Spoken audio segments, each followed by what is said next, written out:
En este video voy a explicar fracciones equivalentes, ¿sí? Continuamos con el tema de las fracciones, específicamente vamos a hablar qué son las fracciones equivalentes. Por ejemplo, yo voy a escribir dos fracciones, 1/2 y 2/4. Estas dos fracciones son fracciones equivalentes. ¿Pero por qué son fracciones equivalentes? Porque representan exactamente a la misma cantidad.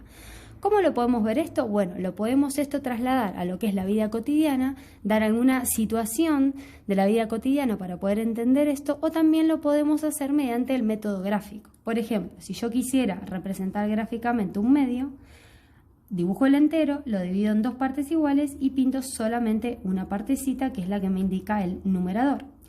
Y si yo quiero graficar el 2/4, como quiero comparar con la otra fracción, voy a hacer los dos enteros de la misma medida, pero en este caso la fracción me indica que yo voy a tener que dividir a mi entero en 4 partes iguales y solamente voy a pintar 2. Si yo comparo este gráfico con este gráfico, me doy cuenta que en definitiva terminé pintando del entero la misma cantidad. Acá terminé pintando la mitad de un entero y acá terminé pintando también la mitad de un entero. Entonces, 1/2 y 2/4 son fracciones equivalentes porque representan la misma cantidad. Si lo quiero trasladar a una situación, por ejemplo, yo digo, me compro un chocolate, de ese chocolate me voy a comer una partecita de 2, o sea que me termino comiendo la mitad del chocolate, estaría en esta situación. O también puedo decir que ese mismo chocolate, en vez de decir que me comí una partecita de 2, puedo decir que me comí 2 partecitas de 4. En definitiva, también estoy diciendo que me comí la mitad del chocolate, estoy en esta situación. También podría decir que me comí 3 partecitas de 6 o 4 partecitas de 8. En todos estos ejemplos estamos hablando de la misma cantidad y son fracciones equivalentes entre sí. ¿Cómo hago para de una fracción original poder calcular fracciones equivalentes a esa que a mí me están dando? Hay dos métodos posibles para poder escribir fracciones equivalentes en base a una original. Por ejemplo, si ustedes quieren ir calculando, vamos a hacer de la que ya hicimos el ejemplo anteriormente, de 1/2. Si yo quiero escribir fracciones equivalentes a 1/2, voy a utilizar uno de los métodos que se llama el método de la amplificación. Amplifico una fracción. Cuando yo la amplifico, lo que voy haciendo es como que la voy agrandando, pero proporcionalmente. ¿Qué quiere decir esto proporcionalmente? Que a la fracción de base, o sea, mi fracción original, yo la voy a querer empezar a ir agrandando. Entonces, para esto voy a utilizar una operación, que es la multiplicación, que me va a permitir agrandar la fracción en forma proporcional. Por ejemplo, si yo decido que voy a multiplicar al numerador por el número 2, lo que hago arriba también lo tengo que hacer abajo, ¿sí? Para justamente tener una fracción equivalente que siga representando la misma cantidad.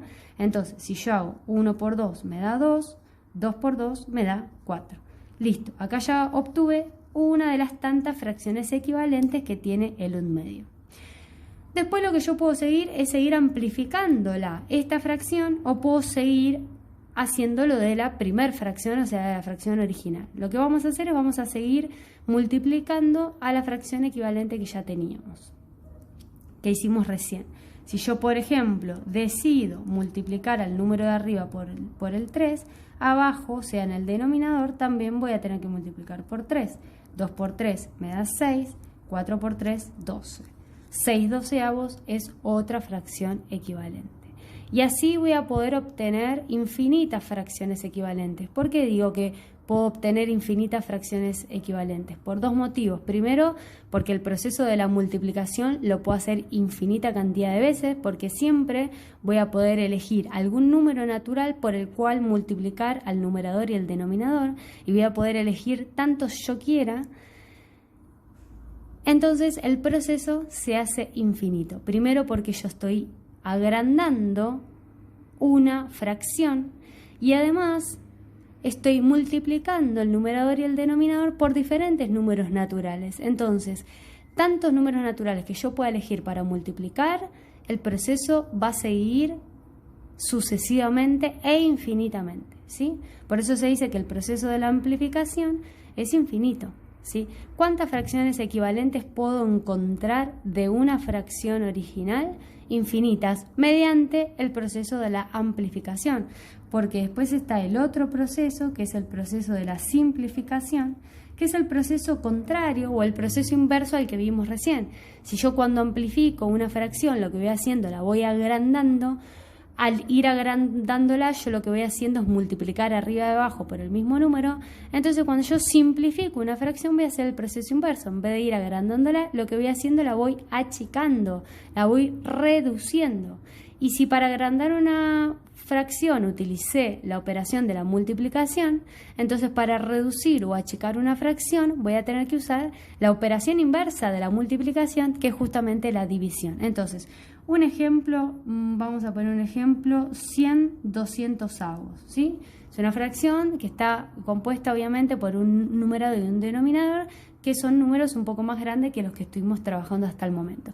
Entonces acá lo que yo tengo que fijarme es de dividir al numerador y al denominador por el mismo número. Pero acá no puedo elegir cualquier número.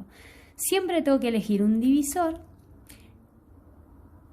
Siempre tengo que elegir un número que sea divisor del numerador y del denominador, ¿sí?